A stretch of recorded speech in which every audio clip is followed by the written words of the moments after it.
The blueprint, study my movement, more than the 2 cents. Was losing, now I'm oozing with success. Now I got the tools to beat the stress. I lose cause I'm a step ahead of you.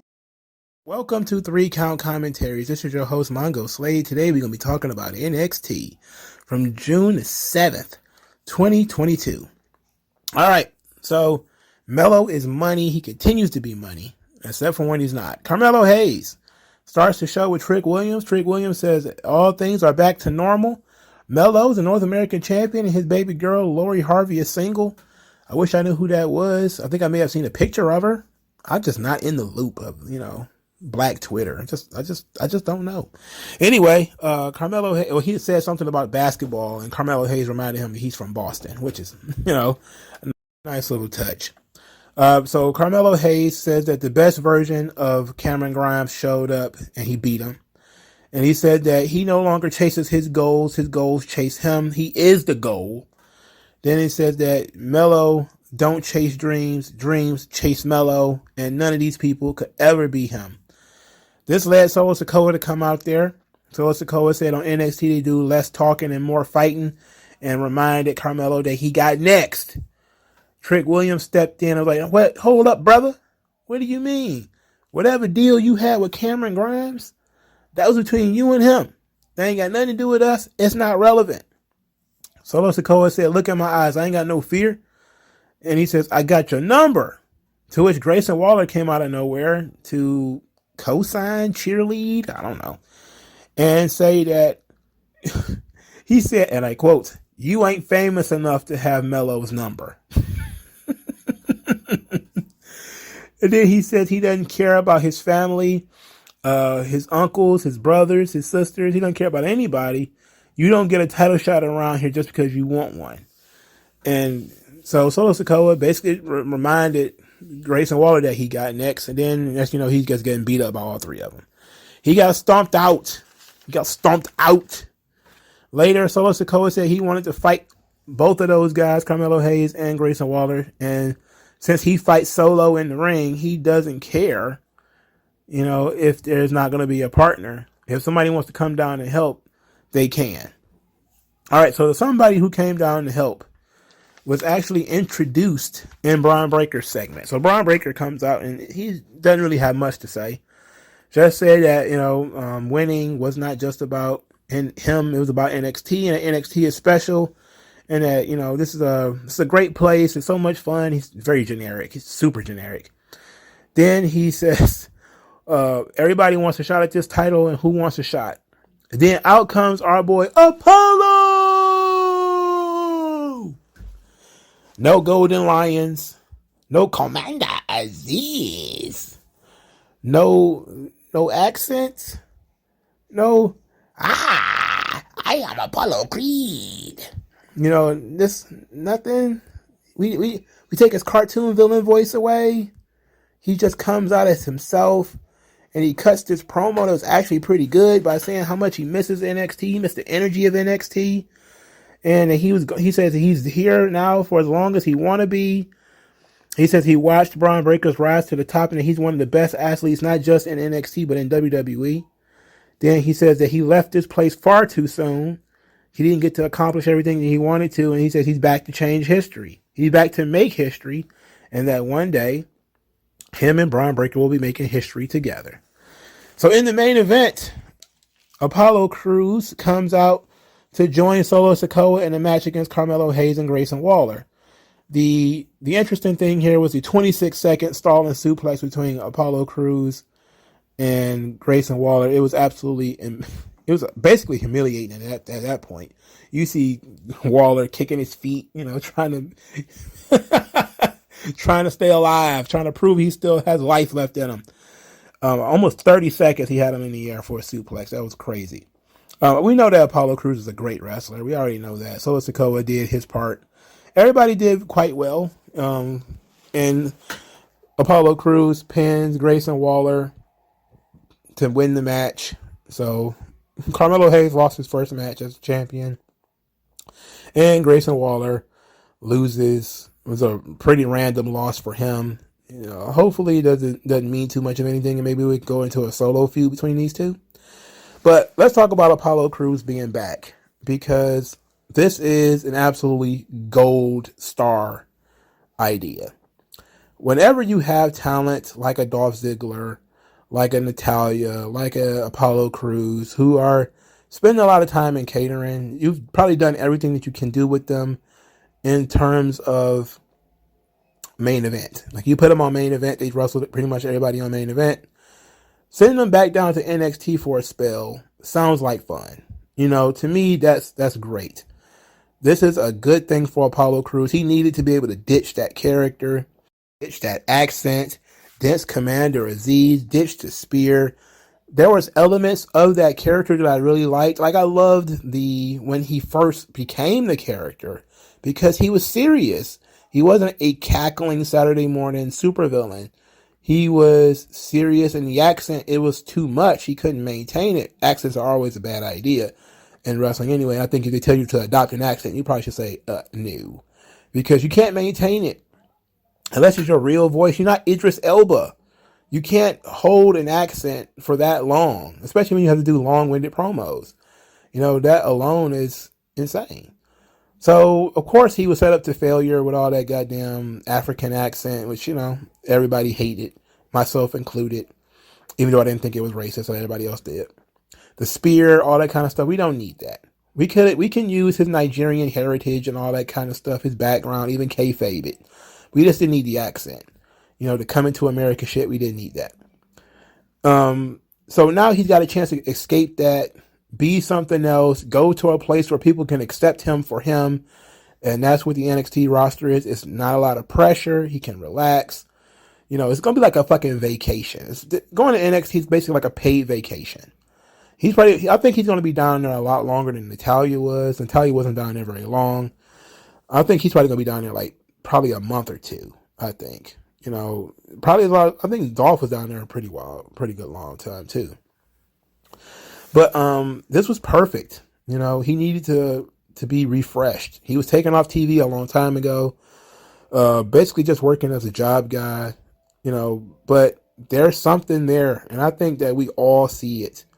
We all see that there's something there with Apollo Crews. I think he's a natural babyface. He's one of the few guys I think is a very natural babyface. I think they could do something with him.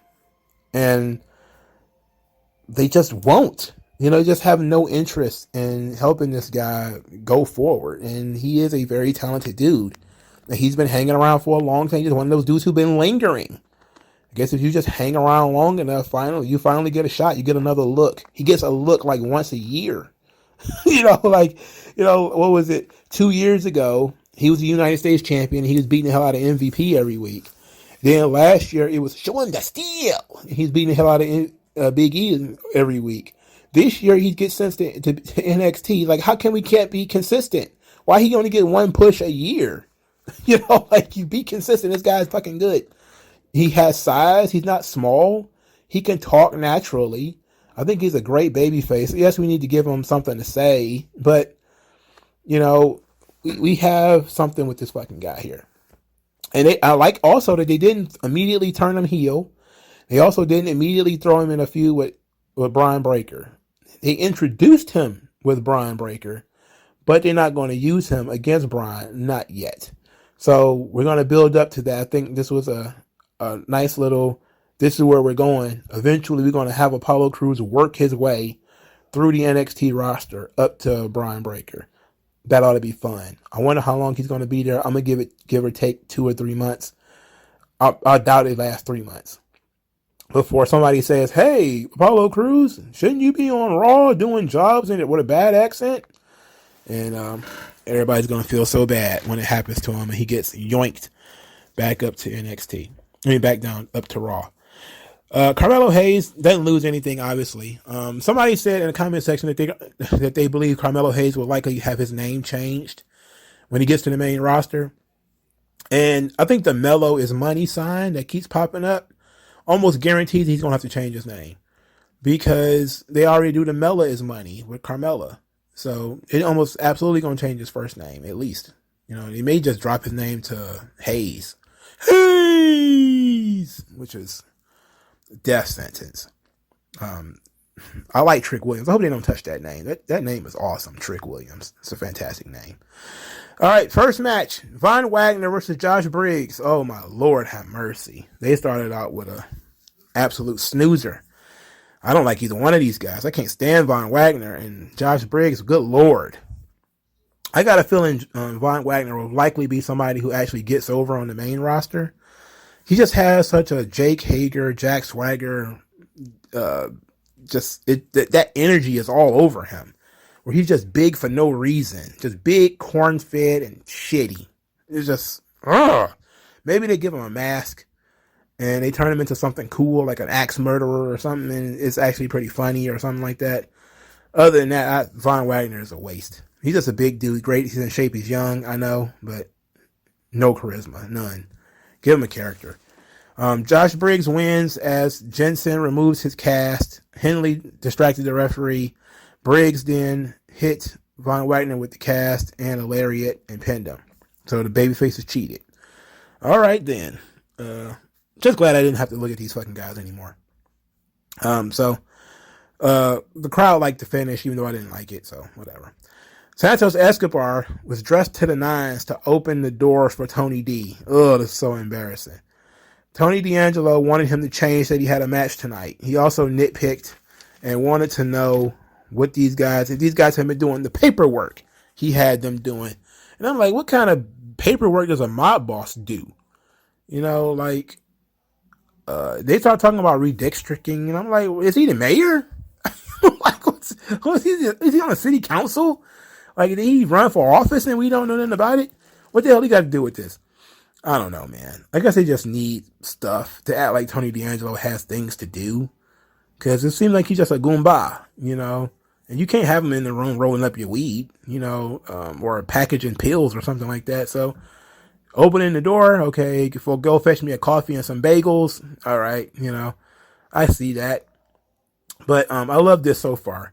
Santos Escobar versus Nathan Frazier. Santos Escobar is forced to walk to the ring to Tony D'Angelo's theme. The rest of the Legado del Fantasma are used as guardsmen. Basically, they just stand around. They basically wallpaper. They stand there and they literally don't do anything and say nothing. And I love this match because it was a great little story that they was telling in this match, but it was also just good action. Because Nathan Frazier is a really good wrestler, and so is Santos Escobar. So Tony D'Angelo is on commentary, absolutely critiquing the way Santos Escobar wrestles. He tells him stop doing tope suicidas because nobody likes them. He was yelling that the waist lock that Santos Escobar was working with was boring and he needed to do something else. He stood up like, do something else. This is boring. Do something else. And Santos Escobar had to change moves and, you know, ended up losing his control. And that was the story of the match. Every time he seemed to have some type of control, Tony D'Angelo would get up and yell in his face or whatever and tell him to change what he's doing. So the finish comes in where I think it was Stacks slides a crowbar to Santos Escobar, who picks it up but doesn't want it, slides it back out, but he's distracted. Nathan Frazier hits a big move, then hits his Phoenix Splash for the win. And Tony D'Angelo then berates Santos Escobar for losing, even though it was his fault from the beginning. Very well done. This is going to be a fun storyline. Hopefully it's not going to be too much fun where we're having Santos Escobar eat a lot of sand. I'm not a fan of that, of the 3-second tan for Santos Escobar. I would much rather him be on SmackDown. Much rather. And something tells me that, you know, him being in NXT is saving his career because somebody eventually going to look and say, this motherfucker 38? And it's going to be over. I think he's like 30. He's probably not 38. I think he's like 36 or 37 or something. But, oh my God, he's so talented. Fuck. This guy's awesome. You know, I don't know. Chase U gives a scholarship to Thea Hale. And Pretty Deadly comes in to make fun of them as they try to take a class picture. Bodie Hayward told him that, oh yeah, this class picture definitely needs you guys. Why don't you go grab your tag team championships and we can take this picture? And he's like, oh, but you lost them. And Pretty Deadly was like, all right then. And what is becoming a regular for Pretty Deadly, they attacked Bodie Hayward off camera, but leaves him in he's just laying down on the ground. He's like, And Andre Chase is like, what happened? What happened to you? They attacked me from behind. It was pretty deadly. And then Andre Chase is very upset, and he's going to storm to the ring to fight Pretty Deadly. And he does. In the, what was this? The fourth match on the show. Andre Chase basically tries to wrestle by himself against Pretty Deadly. And he's actually doing okay. He's bouncing them back and forth, and, you know, they're taking crazy bumps, and they actually make him look pretty good. Bodie Hayward comes out there. He's selling. He's you know, showing that pride. He's showing that strength. He wants to help his teacher. And Thea Hale is like, you got to stop. What are you doing? This isn't going to work. You're injured. You're hurt. She's a kid, you know. She's just doing what she's seeing on TV. She gets on the ring apron and puts her hand out like, tag me.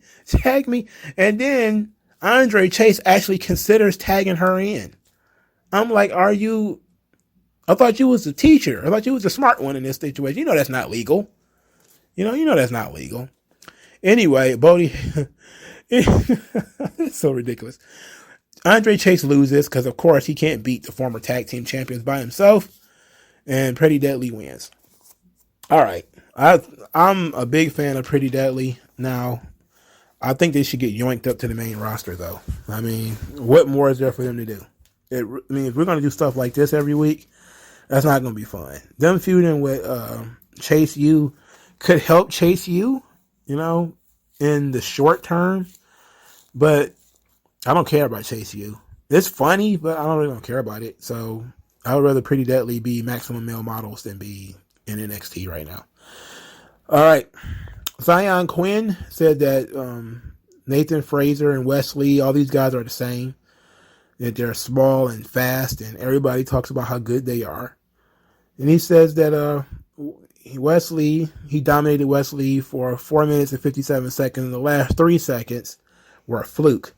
He wants a rematch and hopes Songa is there to save him. Okay. Zion Quinn is another guy that I don't think is being properly served on NXT. I don't think they know what to do with him. You know, he looks great.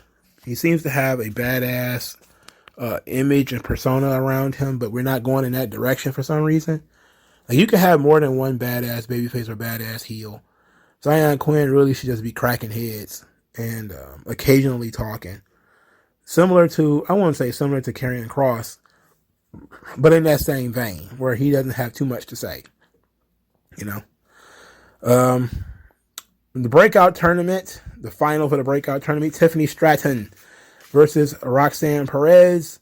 This match was solid. It was a very solid match. Tiffany Stratton misses her moonsault, and Roxanne Perez hits the code red to win the match. I did like early in the match where Tiffany Stratton countered the head scissor by doing a gymnastic flip. Mainly because it fit into her character, which is gymnastics is very important to her character. So I like that. And if she could but that also means she should have been able to get out of this fucking code red. I hate that fucking move. I hate that fucking move. All right. So after Roxanne Perez wins, Cora Jade runs to the ring to celebrate with her. And while they're in the ring, Toxic Attraction comes out. Mandy Rose cuts a promo congratulating Roxanne and says that all the long bus rides paid off and you got your best friend with you. Enjoy the moment because it's all downhill from here. And said that if you challenge me, you will fail. You know, ask Cora Jade. She tried twice. She failed twice. And Roxanne then sucker punched Mandy after a couple of more cheap shots. This led to the brawl where Toxic Attraction had the numeric advantage. Indy Hartwell then ran to the ring to help Cora and Roxy. So we get right to the Mandy Rose versus Roxanne Perez thing. For starters, as much as I like Tiffany Stratton, Roxanne Perez was the right choice. She's very bland, but this is NXT, so it's a little bit different. It's okay to be a wrestler type in NXT. It's not too bad. It's not the death knell that it is on the main roster. So Tiffany Stratton losing is not that big of a deal. Roxanne Perez was my choice from the beginning. I also said that Roxanne Perez will win the title from Mandy, and I still believe that she will. And it'll be perfect to do so. When she wrestled Mandy all those weeks ago and lost, and people were shocked that they would do that. I was like, I'm not, because I watched NXT UK, and this is how Shawn Michaels books. If he actually likes somebody, they'll wrestle the champion in a non-title match. They will lose, and then they'll go back around. They'll go back around the loop, learn something, pick up something. In this instance, Roxanne Perez needs a new finish. She needs a killer instinct, and she needs a character. My God, she just got there. Like she's like a baby deer at this point. She doesn't know much about the world. She's kind of floundering. But they're basically pushing her based off her reputation, of her being a Ring of Honor Women's Champion and, Booker T and all this kind of stuff. Now, she's not bad, but I just say I'm looking at her and saying to myself, there's nothing special about this girl yet. She's going to have to work on character and personality, but giving her the title is fine. Mandy's had it long enough. It's time to, put somebody else over. Joe Gacy is backstage with his druids, which he calls the Dyad, and said that, there are people in this world who need guidance. These two guys need guidance, and that you opened your heart to me, and together we shaped the world with our message, and our message is more important than any worldly possession. Then he says he wants them to focus on progressing. Now, obviously it was pitched in some circles that this is going to be the Grizzled Young Veterans, and they're going to be the Dyad. Okay. I mean, just okay. I don't know. I don't know. I don't know. They're good wrestlers, but putting them in cloaks and making them druids for Joe Gacy, I don't know, man. I don't know about that one. Tiffany Stratton was cutting a promo about how the match was unfair, and if she knew that they were going to be cheating, she'd have won the match in 3 minutes. Wendy Chu kept being annoying behind her, poking her in the shoulder and saying, excuse me. And then Tiffany Stratton eventually lost her cool, and Wendy Chu threw pop in her face. I was like, why don't we just tear this bitch's head off and throw her down a flight of steps, please. I forgot to talk about Tony D'Angelo and Carmelo Hayes. So Tony D'Angelo is hiding around backstage. He's just kind of lingering. And he runs into Carmelo Hayes, and he says that kind of something to the extent of nice title there. We hate to see if something happened to it. Make sure this reign is longer than the last one. And says that they need to file in line if they want to keep their title. Trick said that Melo is the son. Everything revolves around him. Then Carmelo said, I'm Gabba good on anything that involves Tony. Gabba good. I'm Gabba good on anything that involves Tony D'Angelo.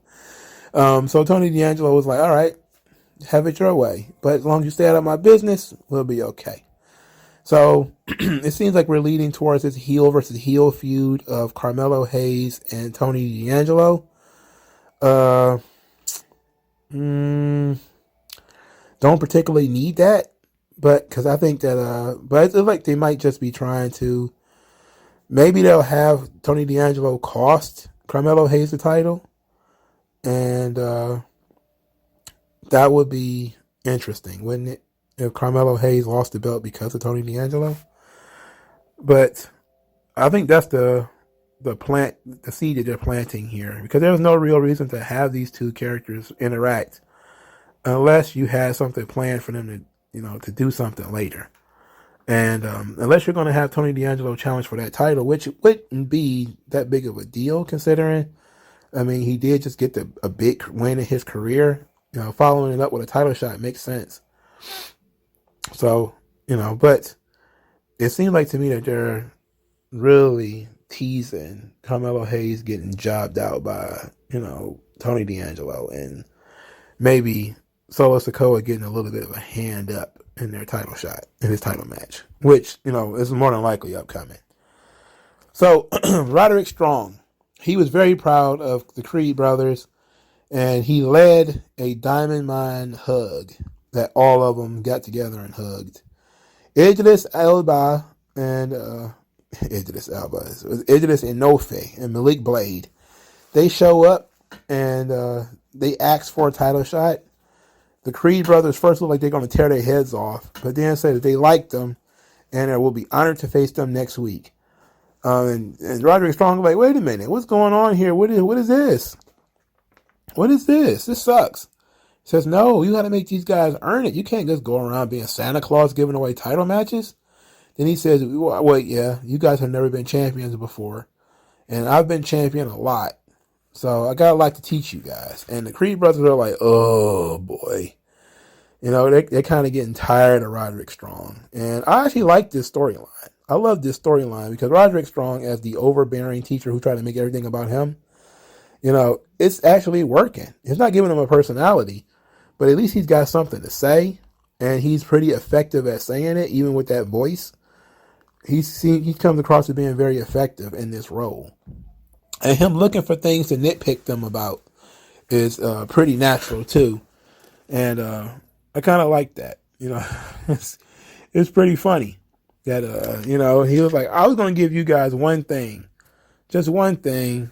And, you know, then you had to go and ruin that. So that was weird. All right. So the final thing to talk about is that Alba Fyre defeated Tatum Paxley in a match where Tatum Paxley, you know, didn't really have much of an opportunity to win. I like the presentation of Alba Fyre. The explanation of what Alba Fyre is, you know, okay, there's some lore there. I'm just not sure where else we can do. The glowing bat, I love that. That's great. Her wrestling with a shirt around her waist, though, I don't know about that. What's the point of that? Is there something Scottish about, you know, this thing tied around her waist? I don't know. I have no idea.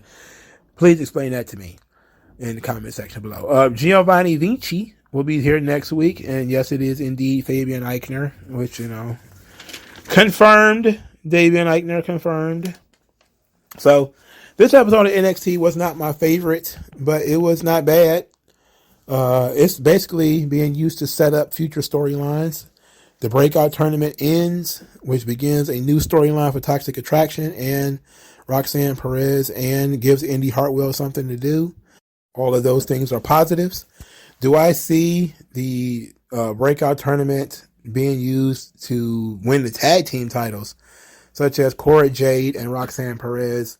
God, I hope not. I think they've talked about doing something like that before, or they've actually teased it. That doesn't make any sense at all. You know, don't do that. I think I might be having it mixed up with Impact, where they did do something like that, where it's like a Feast or Fire trophy, and it was like a world title shot or something like that. You could challenge for any belt, and they decided we're going to challenge for the tag team titles. Like, oh my God, what an awful decision that is, when you could be a world champion. But they paired up Cora Jade and Roxanne Perez for a reason. It's not just because they're two cutesy, Hispanic. Well, is Cora Jade Hispanic? Kind of, or maybe not. But I know Roxanne Perez is. But they're two very young and highly energetic women, and they would work as a tag team. I like them and like the idea of them working as a tag team. But I think they're going to the direction they're going to go in is, once Toxic Attraction gets pulled from the brand, they're going to need a top heel. And since Tiffany Stratton apparently is not going to be that, they're probably going to go with Cora Jade. Now, Cora Jade desperately needs something. She needs some spice, definitely. Her being jealous of Roxanne Perez and turning on her right after Roxanne wins the title seems perfect. Like, perfect storytelling for me. Especially in so much that you can make a long form story out of it. Like, they don't need to have just one match and a blow off match and that's it. They could have, you know, I don't want to say a Tommaso Ciampa, Johnny Gargano type of relationship, because they tagged for a long time before they feuded for a long time. In this situation, Cora Jade and Roxanne Perez would not have been tag team partners for a long time. But I still see them basically trying to build a division around these two women and basically saying, look, these are our girls. One of them got to turn heel, and it's probably going to be Cora, and maybe Cora Jade, Roxanne Perez throughout the bottom half of 2022. I don't know. That's just me spitballing things. Braun Breaker desperately needs a real feud too. Apollo Crews is perfect for that, but of course we have to put together some time. He's going to need some wins first WWE is not AEW. They're going to spend a year with him getting wins against nobodies. He'll probably win 2 or 3 matches and then be like, Brian, remember what I said about making history? It's time, brother. You know, time for me to become the NXT champion, brother. Maybe. You know, it don't seem like something that they're going to, you know, put 6 months into. You know, this feels like something they're going to throw it together within the first 90 days. And let's see where it goes. But I'm excited for Apollo Crews being there, man. This is a great deal for him. It's a great deal for America. But let me know what you guys think in the comment section below. Like, share, and subscribe, and I'll talk to you guys later.